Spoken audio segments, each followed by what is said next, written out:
Historic fires devastating Australia. Some 130 fires are burning right now, scorching more than 14 million acres of land. At least 25 people have been killed and more than 2,000 homes. Fears that the coronavirus outbreak could become a pandemic. January the 31st, 2020 will have a special place in the histories of both Britain and Europe. The city is still reeling from the death of an unarmed black man in police custody.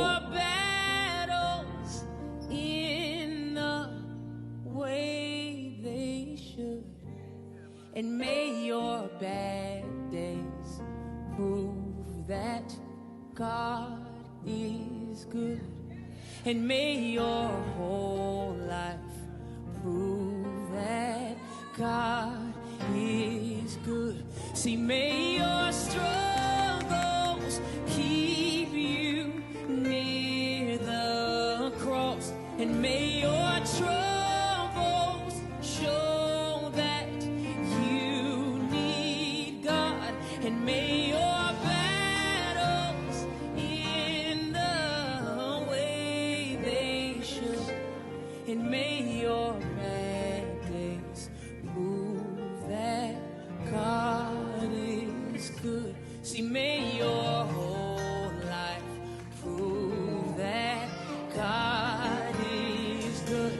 See, may your struggles keep you near the cross. And may your troubles show that you need God. And may your battles in the way they should. And may your bad days prove that God is good. See, let your whole life prove that God is good.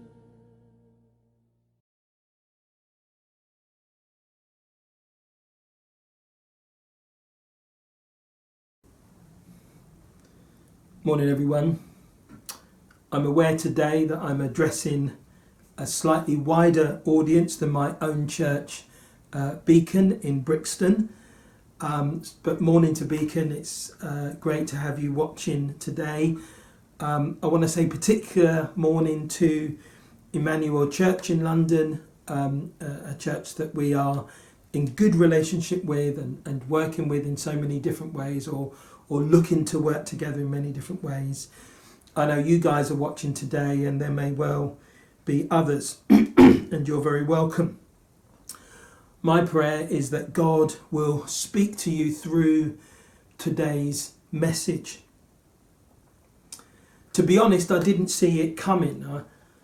I didn't see George Floyd. I didn't see COVID-19. I didn't see riots. To be honest, I didn't see Brexit. I didn't see Trump. I didn't see who or how God was going to work in our world, but I knew he was going to. Our world is changing, and some of the things I've mentioned are agents of that change. It doesn't mean that they are instruments of God directly, but they are definitely agents of change. God is sovereign. He neither deviates nor changes. He is relentlessly committed to his own purpose in the earth. Our role in that purpose is smaller than we like to imagine. What we have to do at a moment like this is know what we should hold on to and what we need to let go of, so a new world and a new generation of believers can emerge within it. Today I'm going to look a little bit at a story in the life of Moses, and hopefully that will become an encouragement and a strength to us as believers. So I'm going to read a passage from Moses chapter 2. One day, after Moses had grown up, he went out to where his own people were, and he watched them at their hard labour. He saw an Egyptian beating a Hebrew, one of his own people. looking this way and that and seeing no one, he killed the Egyptian and hid him in the sand. The next day he went out and he saw two Hebrews fighting. He asked the one in the wrong, "Why are you hitting your fellow Hebrew?" The man said, "Who made you ruler and judge over us? Are you thinking of killing me as you killed the Egyptian?" Then Moses was afraid and thought, "What I did must have become known." When Pharaoh heard of this, he tried to kill Moses. But Moses fled from Pharaoh and went to Midian, where he sat down by a well. Moving on in the passage. The Israelites groaned in their slavery and cried out, and their cry for help because of their slavery went up to God. God heard their groaning, and he remembered his covenant with Abraham, with Isaac, and with Jacob. So God looked on the Israelites and was concerned about them. This is a familiar story, the beginning of the life of Moses. And we see three things just in that very brief section at the beginning that I read. Moses fights for freedom. Why would he do that? Moses was born an Israelite, but he was raised an Egyptian. He spent maybe just a few years with his mother in the very early stages of his life when she was nursing him. But in that very short time, Moses gained the heart of Israel. In his heart, he knew, yeah, I'm being raised an Egyptian, but actually I'm an Israelite. So then when 40 years later, when he goes out just to see his people, he describes them as his people. He's one of his own people, the Israelites. And in his, I suppose, maybe in his anger, in his desire to free them from oppression and from slavery, he kills the Egyptian. He's setting about what he thinks is his call, his work, what he's been called to do, which is to liberate Israel from oppression in Egypt. But it doesn't work. It doesn't not work because the Egyptians are too strong. It doesn't work because the Israelites don't accept him. And as a result of that, he has to flee to Midian. There's a flight to Midian to get away from Pharaoh, who is now looking for him and looking to kill him. Moses, feeling a sense of call to liberate, finds himself in the middle of nowhere. It then tells us that he sat down at a well.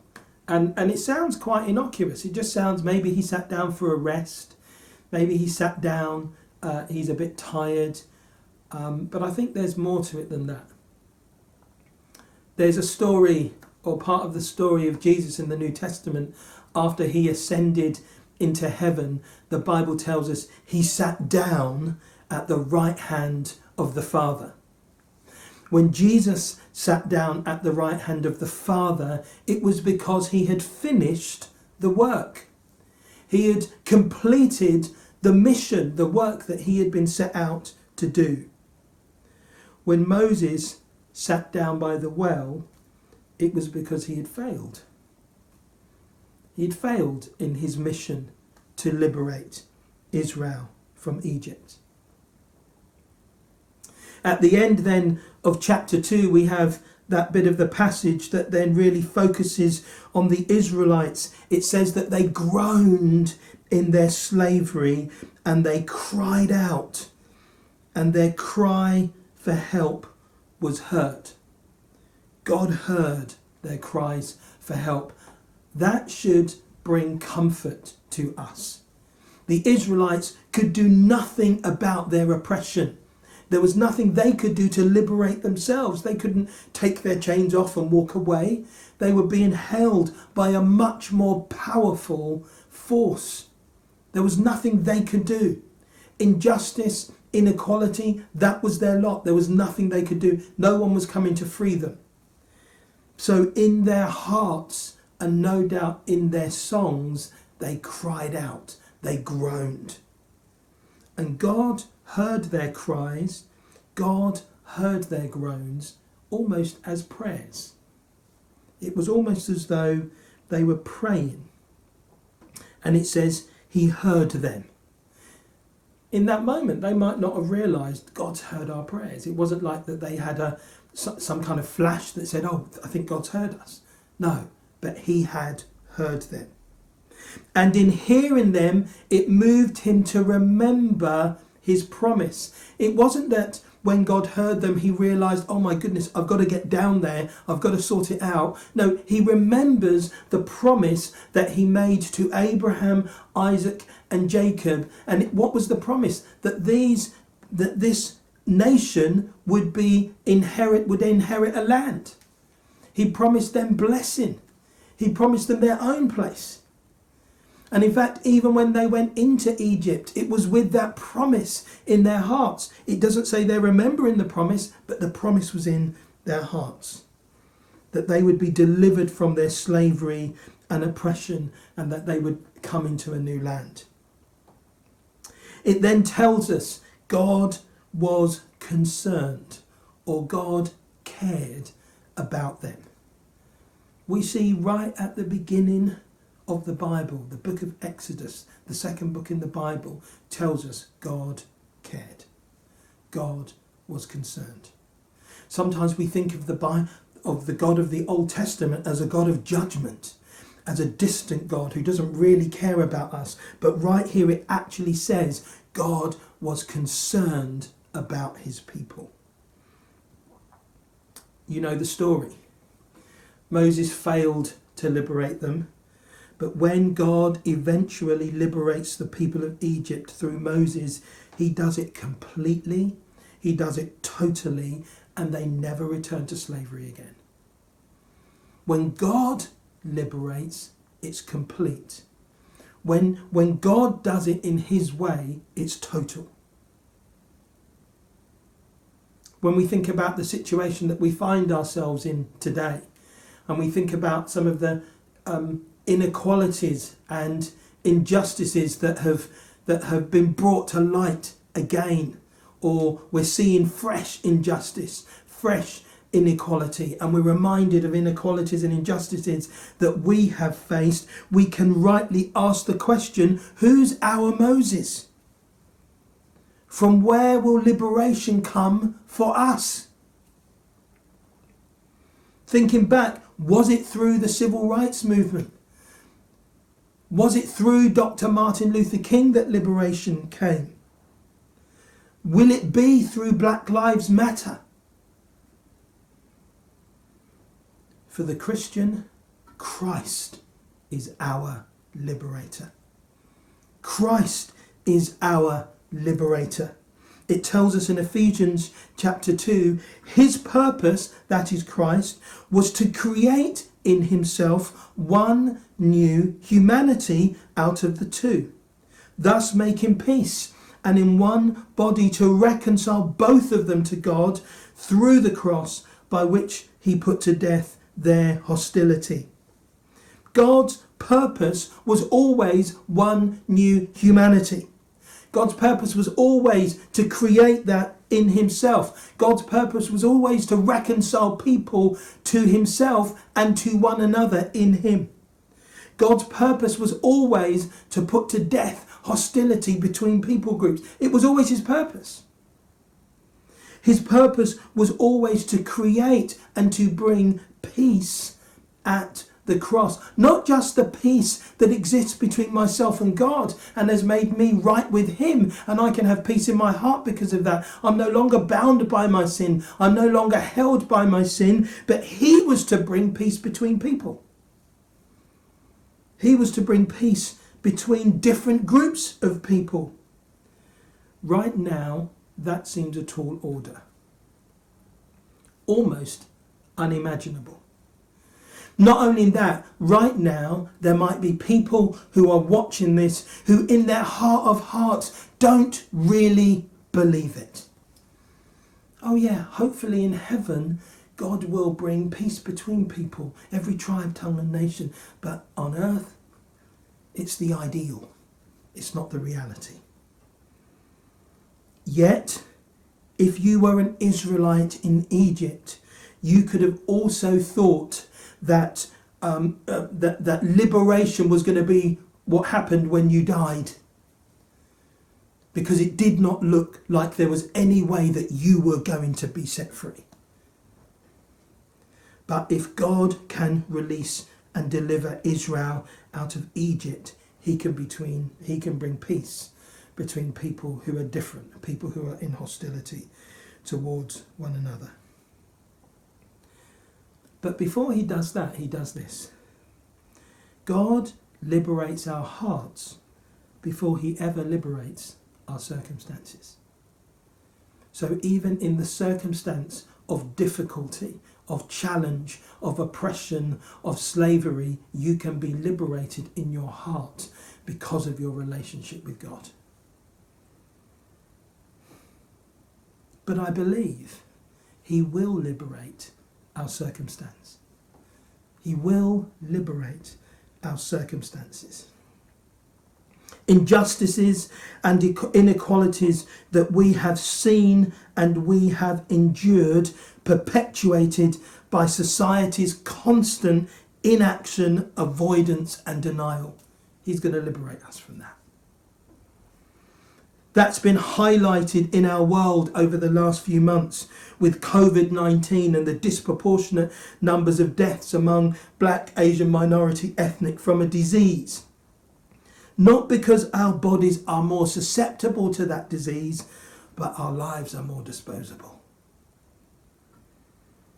Graphically shown in the murder of George Floyd, yes, it happened thousands of miles away. But it happened to somebody who looked very much like me. And it happened because of no other reason other than he looked like me. He was black. By a police officer on duty representing the establishment and initially covered up by the media. God is going to liberate us. God, in the same way that he heard the cries of Israel, he hears our cries.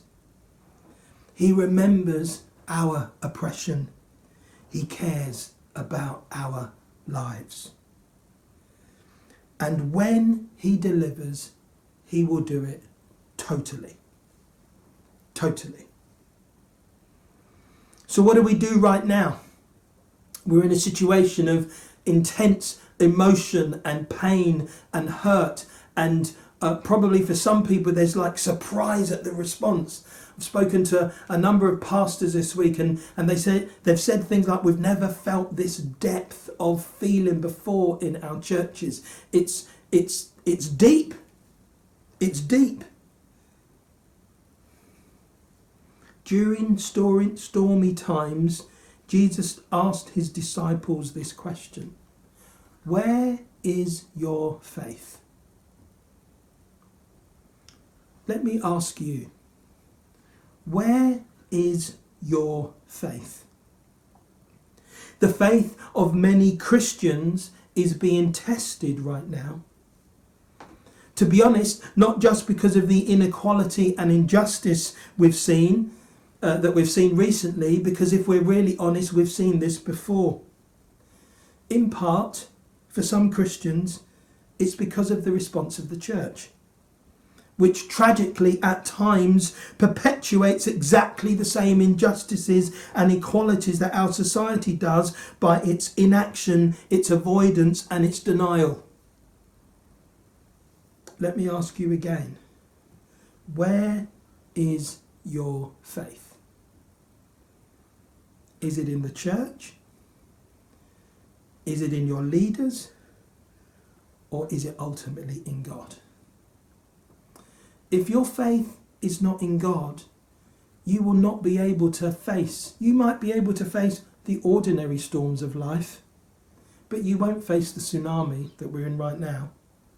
You won't face those massive, groundbreaking, life-shaping events. You won't be able to face them if your faith is in anything other than God. And if your faith is not in God, when people, maybe your leaders or others, let you down, you will look to God and you'll think God's let you down. God hasn't let you down. Some of us right now need to look beyond the church, the human institution. We need to look beyond its leaders, and we need to look to God. We need to look to God in this moment. Let me encourage you, put your faith in God again.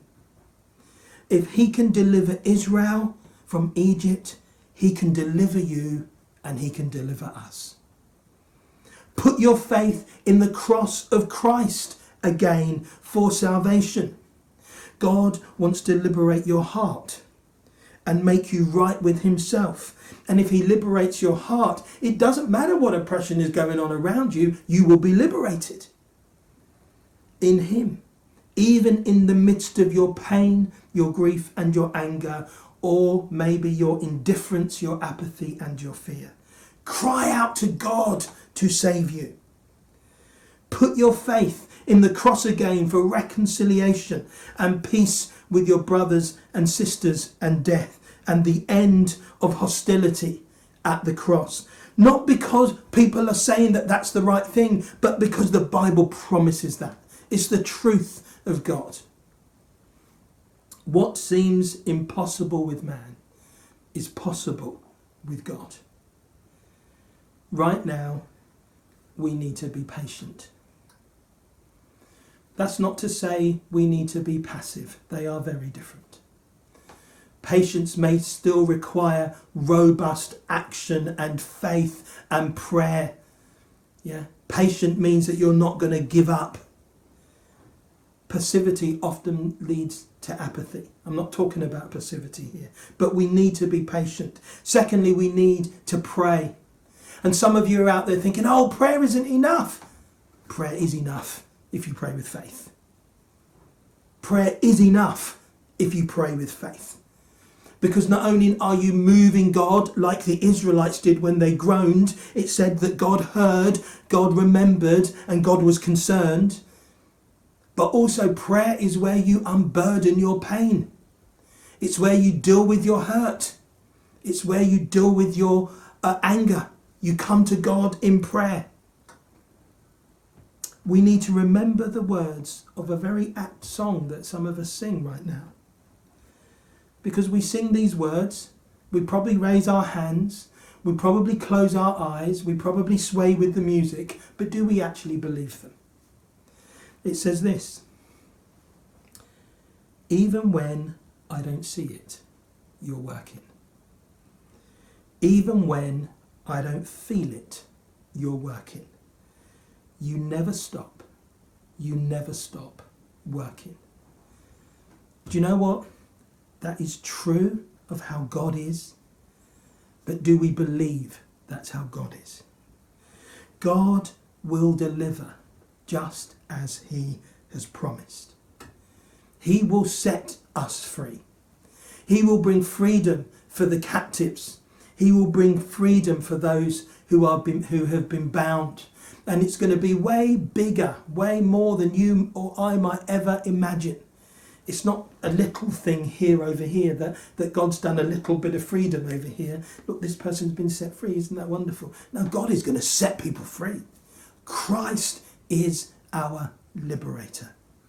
Let's put our faith in God and trust him. God bless you all. Amen.